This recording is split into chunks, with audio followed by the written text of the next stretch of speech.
नमस्कार फ्रेंड्स। एक कहानी एक माँ और बेटे की है। माँ अपने बेटे को बहुत लाड प्यार करके पालती है, उसे अच्छा परवरिश देती है, पढ़ाती लिखाती है।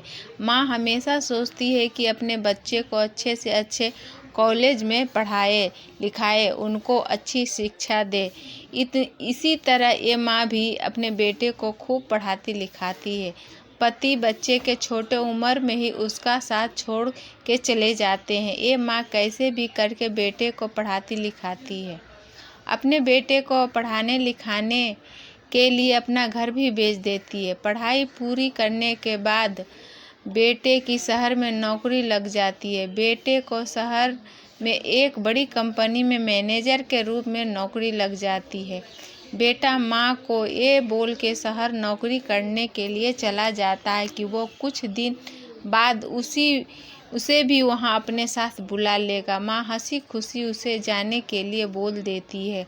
बेटा शहर चला जाता है। माँ एक छोटा सा मकान में किराए पे रहती है। कुछ महीने बाद बेटा शहर से वापस आता है माँ से मिलने के लिए और माँ के लिए ढेर सारे कपड़े और सामान लाता है। माँ ये सब देख के बहुत खुश हो जाती है। बेटा बोलता है शहर में उसका बहुत बड़ा घर है, अगली बार आएगा तो तुझे भी ले चलूँगा, मेरे साथ वहाँ रहना हमेशा। माँ ये सुन के बहुत खुश हो जाती है। बेटे को इतना तरक्की देख उसके आँखों में खुशी के आंसू आ जाते हैं और बोलती है कि काश उसके पिता भी ये सब देखते तो बहुत खुशी मिलती। ये पल उन माँ और बेटे का बहुत ही खुशी वाला होता है। बेटा को कंपनी से बुलावा आ जाता है और वो शहर चला जाता है। इधर माँ कुछ दिन काफ़ी खुशी से रहती है कि उसका बेटा अच्छी नौकरी पा गया है, अब किसी चीज़ की दिक्कत नहीं होगी। धीरे धीरे काफ़ी दिन हो जाते हैं।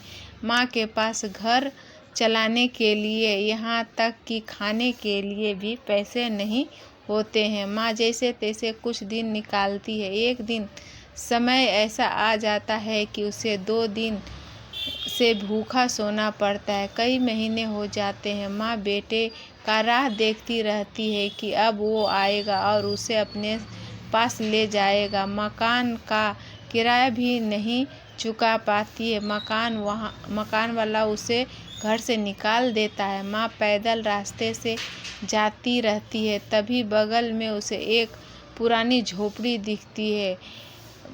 बूढ़ी माँ उसी छोटी सी झोपड़ी में रहने लगती है। आसपास के दुकानदारों से ये कह के सामान लेती है कि उसका बेटा बहुत बड़ी कंपनी में अधिकारी है, वो आने के बाद सब पैसा दे देगी। कुछ दिन बाद दुकान वाले ने भी सामान देने से मना कर देते हैं। माँ बेटे का राह देखते रहती है। उसको बेटे की चिंता होने लगती है। फिर सोचती है कि उसको शहर जाकर खुद ढूंढेगी। माँ बेटे को ढूंढने के लिए शहर के लिए रवाना हो जाती है। उसके पास कुछ भी पैसे नहीं होते हैं। कैसे कैसे बिना टिकट के ट्रेन से लोगों से पूछते हुए कैसे भी उसे शहर पहुंच जाती है, जहां बेटे ने बताया था कि उसकी जॉब उस शहर में लगी है। इतने बड़े शहर में उसे ढूंढना बहुत कठिन हो जाता है। वहाँ पे रास्ते पे आते जाते रास्ते में सबको पूछती है कि उसके बेटे को जानते हो, वो बड़ी कंपनी में मैनेजर है। माँ को ना उसका पूरा पता मालूम होता है और न ही उसके कंपनी का नाम। इधर उधर से मांग के पैसे कुछ खा के दिन काटती है कि उसका बेटा मिल जाएगा और उसको अपने साथ ले जाएगा। बेटे को ढूंढने के लिए इधर उधर भटकती रहती है। बेटे का राह देखते देखते रोड के किनारे पेड़ के नीचे सो जाती है। दिन में रात बेटे का एक झलक देखने के लिए रास्ते पे बैठी रहती है। लोग रास्ते में जाते जाते उसे भिखारी समझ के कुछ पैसे उसको तरफ फेंक देते हैं। आखिर क्या करे, माँ उसके से उसका कुछ तो पेट भर जाता। रात दिन उसे रास्ते पे बैठ के लोगों को देखती रहती है कि अब उसका बेटा आएगा। तभी वो ज़ोर से चिल्लाती है, बेटा बेटा कह के। एक लड़का एक लड़की के साथ बाजू के ठेले से आइसक्रीम खाते रहते हैं। माँ उसे बेटा बेटा बुलाती रहती है, लेकिन वो लड़का देखने के बाद भी कोई जवाब नहीं देता है। फिर माँ उठ के उसके पास जाती है और बोलती है, बेटा मैं तुम्हें कब से ढूंढ रही हूँ और तुम आज मिले हो। उस लड़के के साथ जो लड़की होती है वो बोलती है, ये भिखारी औरत तुम्हें क्यों बार बार बेटा बुला रही है। वो लड़का बोलता है, इन भिखारियों का पैसा मांगने का यही धंधा है। किसी अमीर को देखेंगे तो अपना बेटा बनाने लगती है। माँ ये सुन के उसके आंखों से आंसू आने लगते हैं।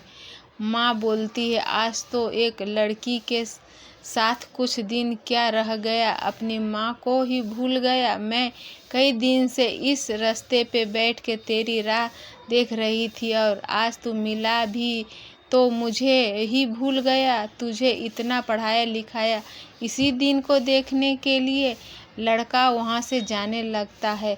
कुछ दूर जाता है तभी माँ उसे बोलती है, शाम तू मुझे छोड़ के जा रहा है। तू तो बोला था कि मुझे लेने आएगा। लड़की शाम और ये बात सुन के रुक जाते हैं और बूढ़ी माँ को की तरफ गौर से देखने लगते हैं और ज़ोर से दौड़ते हुए माँ की तरफ आ जाते हैं और उनके पैरों में गिर जाते हैं। माँ से लिपट के रोने लगता है और बोलता है, मैं ही तेरा शाम हूँ। माँ ये दृश्य माँ और बेटे का किसी के भी दिल को छू लेगा। शाम बोलता है, मुझसे गलती हो गई माँ, माफ़ी के लायक नहीं हूँ। मेरी वजह से तुझे कितनी तकलीफ़ उठानी पड़ी। तेरी ये हालत देख के पहचान नहीं पाया, मुझे माफ़ कर दे माँ।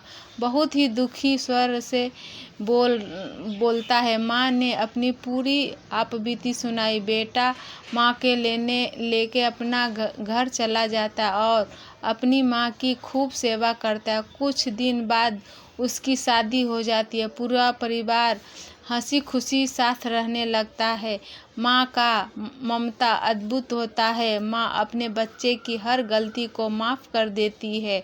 वह हर समय अपने बच्चे के लिए अपना प्यार बरसाती रहती है। माँ सभी से यही निवेदन करूँगा कि माँ बाप का सहारा बने, उन्हें जब जब तुम्हारी ज़रूरत पड़े उनके साथ खड़ा रहे। मुझे उम्मीद है ये कहानी आप लोगों को ज़रूर पसंद आई होगी। नमस्कार फ्रेंड्स।